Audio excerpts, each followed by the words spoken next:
2026 பாமகவோட தேர்தல் நிலை எப்படி? விரைவில் எங்கள் கூட்டணியை நாங்கள் அறிவிப்போம். பேச்சுவார்த்தை அதான் விரைவில் இன்னும் 2 மாதம் இருக்குல்ல, அறிவிப்போம்.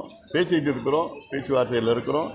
ஆனால் நான் மறுபடியும் சொல்கிறேன், இந்த தேர்தலில் திமுக படுதோல்வி அடையும், எங்கள் கூட்டணி மிகப்பெரிய வெற்றி அடையும்.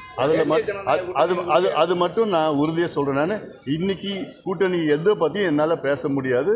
உறுதியாக இன்னும் கொஞ்சம் நாளில் கூட்டணி முடிவாகும். பெரிய கூட்டணி, நல்ல பலமான கூட்டணி, மெகா கூட்டணி முடிவாகும். எங்கள் கூட்டணி நிச்சயமாக வெற்றி பெறும்.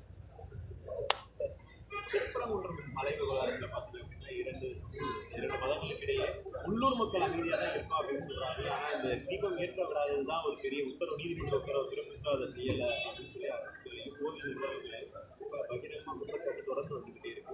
உள்ளூர் மக்களும் போராட்டம். அதாவது ஆன்மீகத்தை வைத்து அரசியல் செய்யக்கூடாது, அதுதான் ஒரு நிலைப்பாடு. அதெல்லாம் அதே வேளையிலே நீதிமன்றம் ஒரு தீர்ப்பை வழங்கியிருக்கிறார்கள். அந்த தீர்ப்பையும் மதிக்க வேண்டும், அரசு மதிக்க வேண்டும். அதாவது சட்டம் ஒழுங்கு இல்லாமல் பிரச்சனை இல்லாத ஒரு சூழல் உருவாக்கணும். எந்தெந்த கட்சிகளோட பேச்சுவார்த்தை நடக்குது? விரைவில் அறிவிப்போம். விரைவில் சீக்கிரமா சொல்லிடுறோம். செய்திகளை உடனுக்குடன் தெரிந்து கொள்ள கீழ்கண்ட கேபிள் மற்றும் டிடிஹெச் நெட்வொர்க்குகளில் எம்நாடு செய்தி தொலைக்காட்சியை காணுங்கள்.